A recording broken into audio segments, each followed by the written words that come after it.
Kokota est une île minuscule dans l'archipel de Zanzibar, au large des côtes de la Tanzanie, en Afrique de l'Est.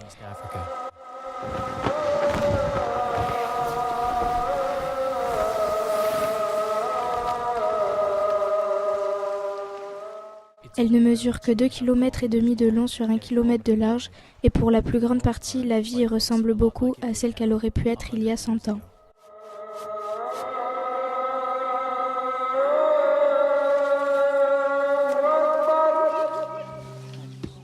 Ce n'est pas le genre d'endroit où on s'attendrait à trouver des gens en train de s'adapter de manière innovante au changement climatique, mais c'est exactement ce qu'ils sont en train de faire. La vie ici s'articule autour de la résolution de graves problèmes tels que la déforestation, la pénurie d'eau et la disparition des stocks de poissons. Le changement climatique aggrave ces problèmes.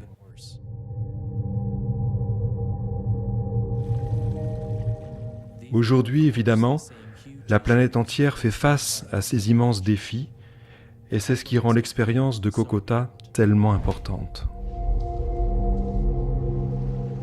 Ils sont sur la ligne de front et n'ont nulle part où aller. Leur survie dépend de leur capacité à s'adapter. Les habitants de Kokota relèvent le défi et le monde devrait leur prêter attention.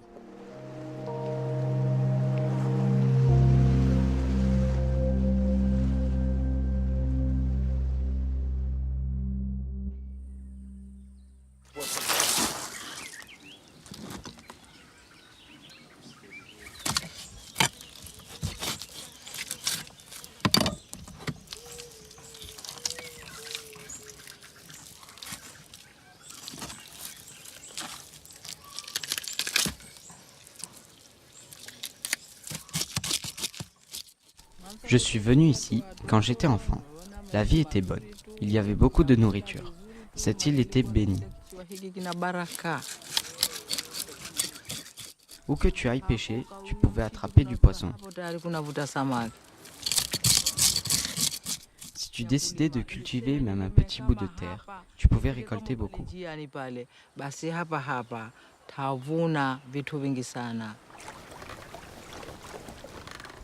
C'est différent maintenant. On pêche toute la journée et on n'attrape rien. La mer est en faillite.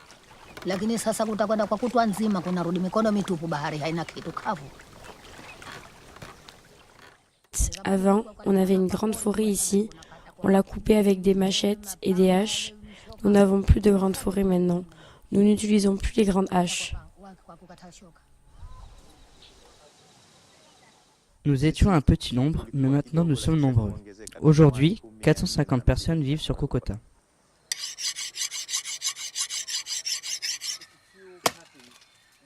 Après tant d'années de culture, la forêt a disparu de l'île.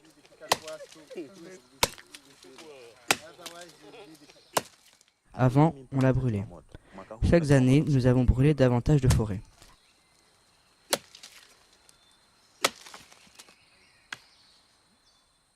Et au final, la terre n'avait plus de force, plus de forêt.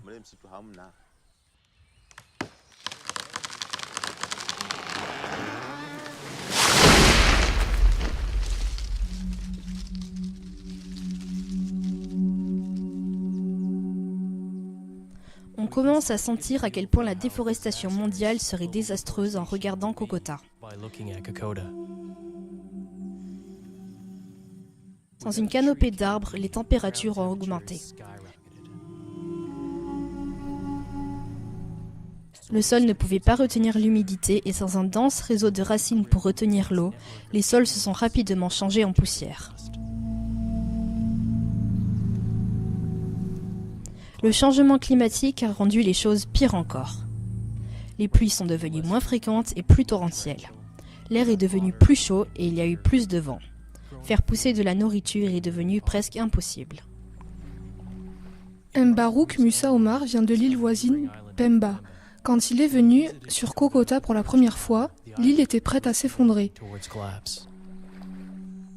Mbarouk est aux premières loges pour voir comment les effets de la déforestation associés au changement climatique peuvent écraser une communauté.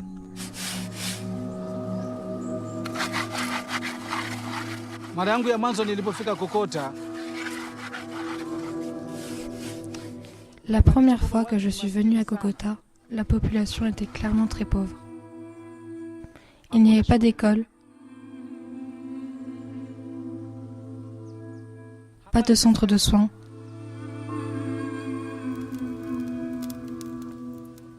pas d'électricité.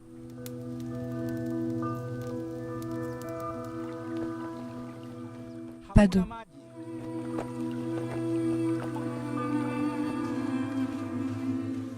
Je pensais aux femmes, aux enfants, aux anciens.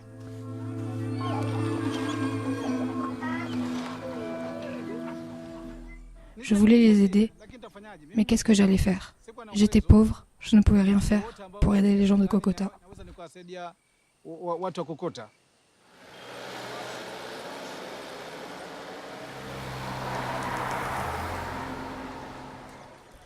Barouk ne pouvait pas aider les Kokotans, mais il pouvait apprendre d'eux. Il a pris conscience que Pemba, son île, se dirigeait exactement dans la même direction. Il savait que Pemba avait une des populations dont la croissance était une des plus rapides au monde. Et exactement comme les Kokotans, les Pembans abattaient des arbres pour nourrir leur population croissante. Bien que l'île de Pemba ait des ressources d'eau, il anticipait leur disparition. Barouk prit conscience que le changement climatique aggravait les effets de la déforestation. Quand j'étais petit, la température moyenne était environ de 28 degrés Celsius. Aujourd'hui, à Pemba, il fait 33 degrés Celsius. Les températures augmentent. Et cela veut dire qu'en même temps, de nombreuses sources d'eau se tarissent.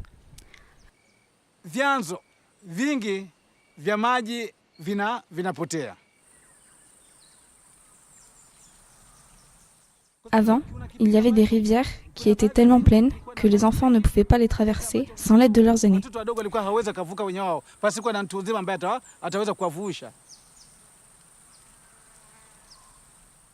Mais de nos jours, toutes ces rivières ont très peu d'eau.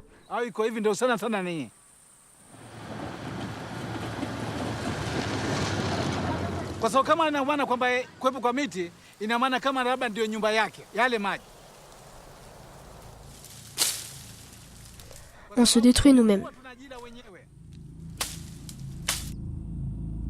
C'est une immense tragédie pour notre île.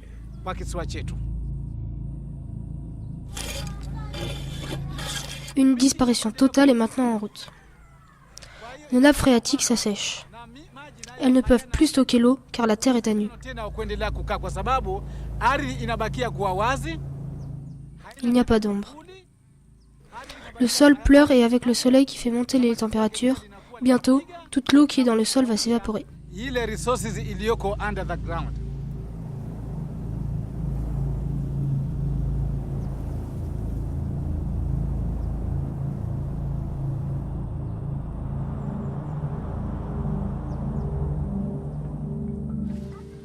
Mbarouk pensait que s'il pouvait trouver un moyen pour planter des arbres sur le sol de Pemba, s'il pouvait prouver qu'ils étaient capables d'aider les communautés, ils auraient peut-être une chance d'attirer du soutien pour Kokota. Mbarouk savait également qu'il ne pouvait pas entreprendre la reforestation d'une île entière seul. Il a donc recruté Jeff Schneur, un Canadien planteur d'arbres âgé de 21 ans. Je suis venu à Pemba il y a quelques années, 7 ans maintenant. Et je vivais ici. J'essayais d'écrire un roman à l'époque. Je ne savais pas vraiment ce que je voulais faire de ma vie. Et je plantais des arbres quand je ne voyageais pas. Mbarouk a entendu dire que je plantais des arbres. Il est venu me voir et nous avons passé plusieurs longues soirées à discuter de ce que pourrait être un projet de plantation d'arbres ici à Pemba. Au début, quand je rencontrais Mbarouk, nous allions juste de communauté en communauté. Nous évoquions l'idée de planter des arbres. Nous cherchions des possibilités pour permettre aux communautés de récolter des graines, d'établir des nurseries, de planter des arbres. C'était plutôt amateur. Nous n'étions pas des experts, mais nous avions beaucoup d'envie et de motivation. Et cette année-là, nous avons vu sortir de terre 100 000 arbres répartis sur cette communauté. Je pense que le succès de ce projet nous a vraiment surpris à tous les deux. C'était juste le bon moment, au bon endroit, avec les bonnes personnes et une vision est devenue réalité. Nous n'imaginions pas que nous serions un jour capables de faire pousser autant d'arbres dans les communautés. Nous n'avions aucune idée de ce que ça allait donner. Ce fut une opération menée en un sourire et une poignée de main. Nous nous sommes portés volontaires, nous n'avons pas été payés pendant 4 ans. Et au fur et à mesure, les gens ont commencé à remarquer quelque chose. Et nous avons commencé à obtenir du soutien. L'ambassade de Finlande nous a soutenus, et puis l'Union européenne, et ça nous a vraiment permis de passer à la vitesse supérieure. Mbarouk et Jeff formaient une équipe parfaite. Mbarouk pouvait se concentrer sur la gestion sur le terrain, à Pemba, tandis que Jeff concentrait son attention sur la collecte de fonds au niveau international. Et des années d'efforts ont fini par payer. Et avec l'ambassade de Finlande et l'Union européenne derrière eux, ils ont pu augmenter leur périmètre d'action. Nous leur avons demandé quel est le problème le plus important à résoudre. Et ils nous ont dit que le plus important, c'était l'eau. Pour eux, une école, un établissement de soins, l'agriculture n'avaient pas de sens. Nous devons faire très attention quand nous utilisons de l'eau. L'eau fraîche est seulement utilisée pour boire et cuisiner. Pour toute autre activité, on utilise surtout de l'eau de mer. Pour laver la vaisselle, par exemple, à Marriott, vous pouvez voir des enfants jouer et nager. C'est comme ça qu'ils se lavent. Il faut économiser. Parfois, vous devez faire durer un bidon de 20 litres pendant 2 jours. Mais parfois, c'est impossible, car vous avez une famille de 10 personnes. 20 litres, ce n'est même pas assez pour boire. Si vous creusez n'importe où sur Kokota, vous trouverez seulement de l'eau salée. En fait, les habitants de Kokota devaient aller chercher de l'eau à plus de 15 heures de bateau.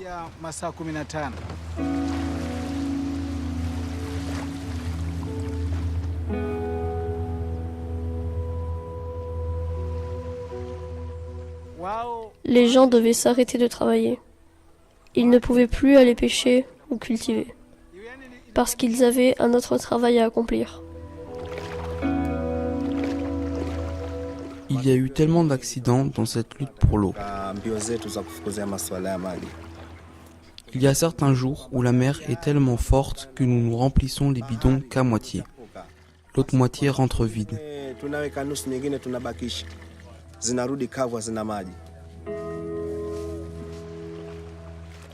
Des bateaux ont coulé.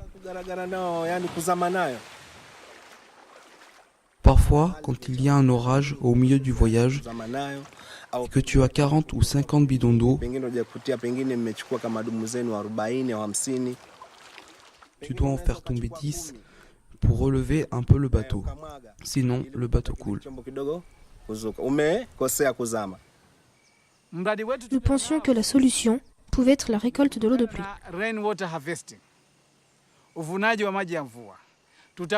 Mais que pouvions-nous utiliser pour récolter la pluie?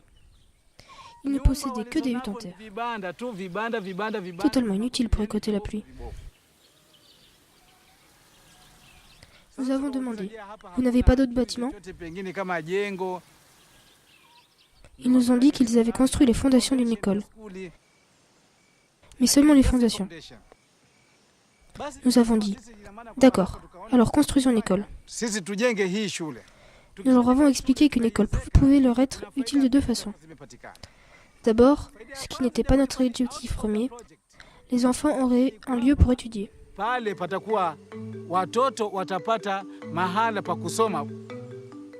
Mais également, nous aurions un endroit pour collecter l'eau de pluie. Les habitants de Kokota ont travaillé sans arrêt pendant 1 mois avec l'équipe de Mbarouk pour finir la cuve et l'école. Creuser ces fondations pour la cuve fut de loin la partie la plus difficile. Les habitants de Kokota ont dû creuser un trou d'1,50 m de profondeur dans la roche à la main. Leur ténacité a payé et en mars 2012, les habitants de Kokota ont enfin pu ouvrir un robinet d'eau.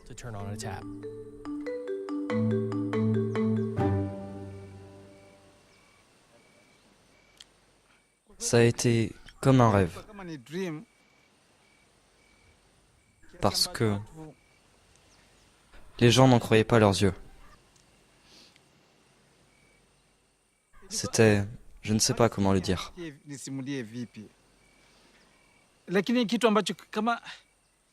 Ils n'en croyaient pas leurs yeux. Même si c'était vrai.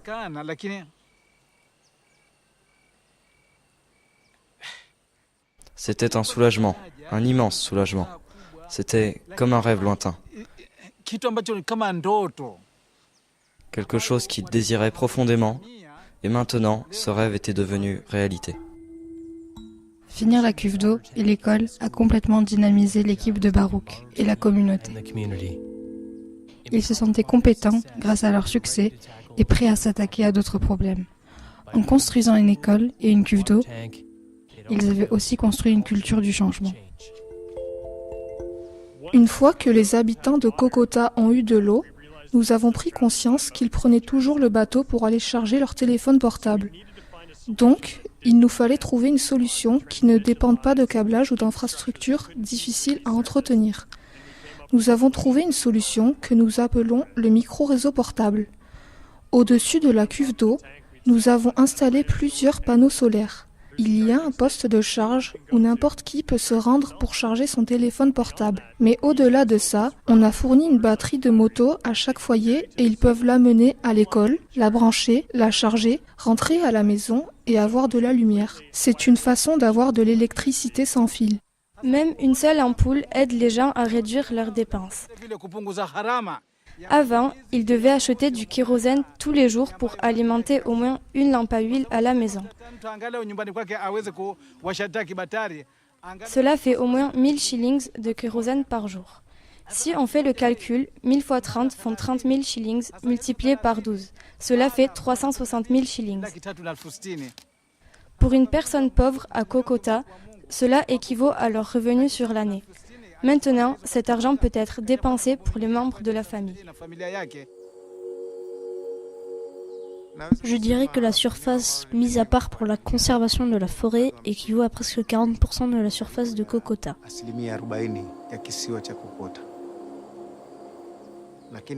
Mais il y a aussi d'autres zones, en dehors de la zone de conservation, où les agriculteurs et la communauté ont décidé de planter des arbres.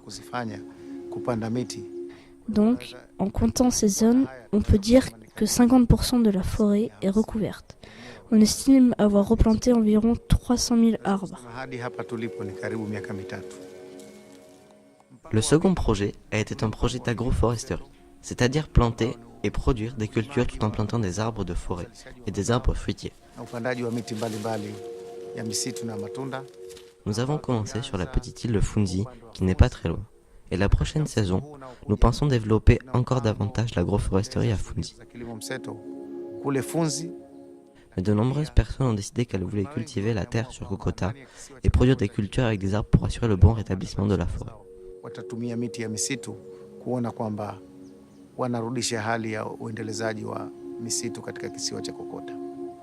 Na hizi ndogo ndogo mitatu, lakini kwa mpangilio ambao utasaidia kwamba ukiondoka huu mwingine unaweza kuzaa. Nous avons suivi de très près leurs conseils. Avant, on plantait nos cultures trop proches les unes des autres. Maintenant, nous les espaçons comme il faut.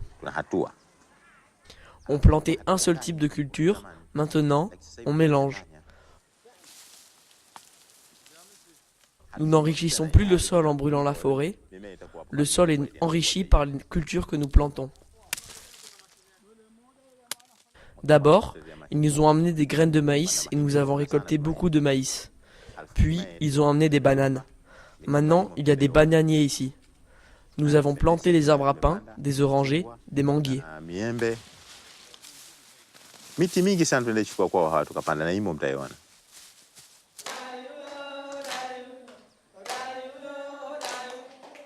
En 6 mois, Nous avons vu des changements parmi les élèves dans les petites classes. La moitié des enfants sont passés en classe supérieure. Ils ont donc fait 2 niveaux en une seule année. Ils ont un don précieux. Ils ont le feu au ventre. Et ils veulent savoir ce qu'est l'éducation.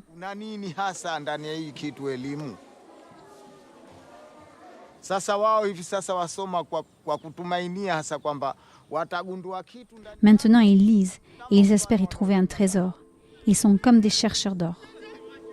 En seulement quelques années, les habitants de Kokota ont radicalement changé et amélioré leur mode de vie en s'adaptant au changement climatique. Toutes leurs infrastructures sont élaborées en connaissance de cause. Ils prennent des mesures pour rétablir leurs forêts et ils ont complètement réorganisé leur approche de l'agriculture. En faisant cela, Kokota a prouvé que l'adaptation au changement climatique n'est pas obligatoirement synonyme d'un mode de vie moins enviable. Quand on regarde la planète, on peut se sentir submergé et on peut se dire qu'on ne sait pas par où commencer. On ne connaît pas les causes et les effets. On ne sait pas que couper des arbres va causer des problèmes demain parce que c'est tellement vaste. Mais Kokota est tellement petite. C'est un microcosme. C'est un monde à elle seule. Les populations changent de lieu de vie. Elles sont obligées de le faire. Nous migrons depuis le début de l'humanité.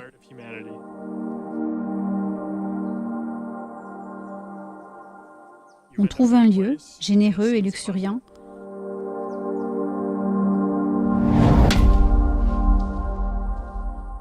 On prend ce dont on a besoin pour survivre. Et sur la durée, les habitants de Kokota n'étaient pas mauvais dans la gestion de leurs terres. Ils étaient même très bons. Ils étaient bons à utiliser les ressources et donc la population a augmenté. Et une île de 3 familles est devenue une île habitée par 500 personnes. Et on se rend compte, en regardant Kokota, que c'est comme la planète. Nous sommes bons à utiliser nos ressources. Nous sommes bons à utiliser Mère Nature pour nous développer. Mais il y a une limite. Heureusement, les habitants de Kokota ont décidé qu'ils étaient prêts à se réveiller avant de s'autodétruire. Maintenant, ils sont en train d'essayer de réparer ce qu'ils ont détruit. Aujourd'hui, les habitants de Kokota veulent même préserver leur lieu de pêche.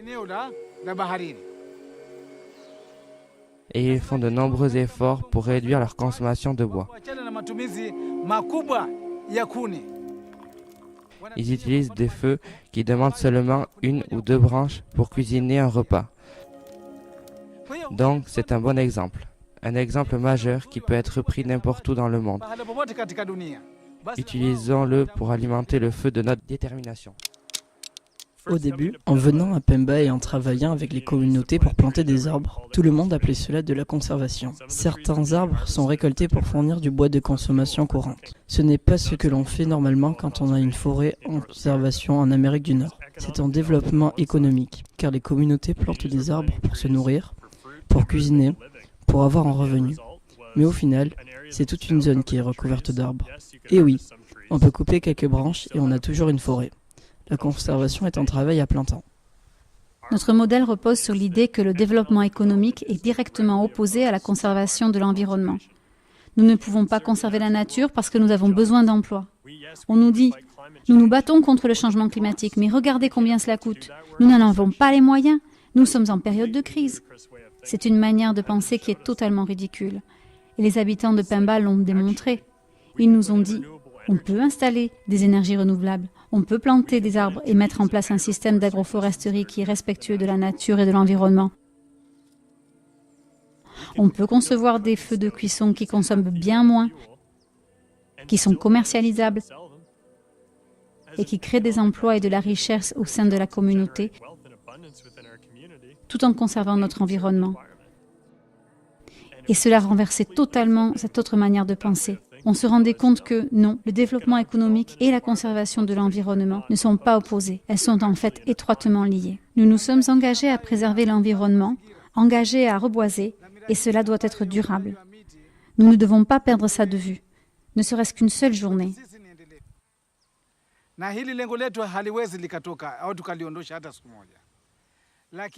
Dans les années à venir, nous allons concentrer nos efforts sur des projets qui peuvent aussi aider à augmenter les revenus de tous.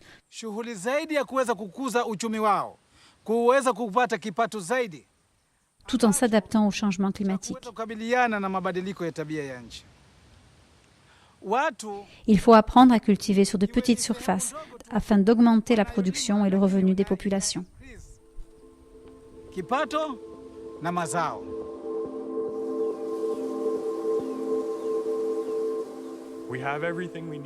On a tout ce dont on a besoin. On peut vivre bien. Le sujet, ce n'est pas les sacrifices à faire, mais le changement. Réorienter notre manière de penser. Notre capacité à nous adapter n'est limitée que par notre capacité d'apprendre.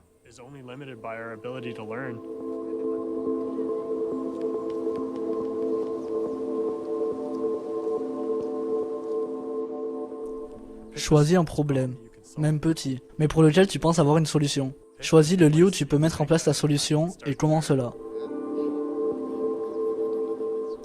Nous n'avons pas planté 1 300 000 arbres en une nuit. Nous l'avons fait une graine après l'autre. Une communauté après l'autre. Une bonne volonté après l'autre. Et puis, simplement partager les connaissances. S'asseoir ensemble et se demander comment on va faire. Au final, c'était un petit problème parce que ce n'était pas à l'échelle de l'île de Pemba ou à celle du monde. C'était juste 2 ou 3 personnes avec une idée et l'espoir de pouvoir la réaliser.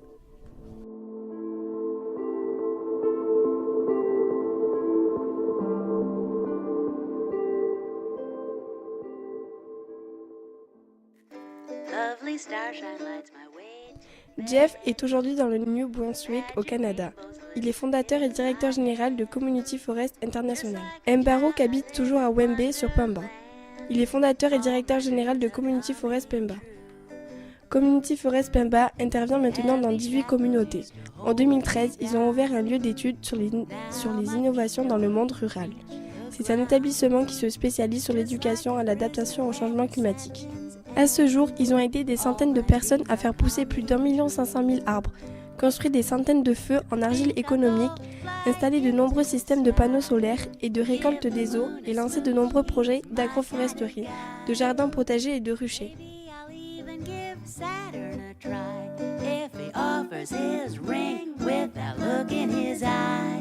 Excuse me if I'm silly, like a goose gone willy-nilly. And I owe this happiness to you.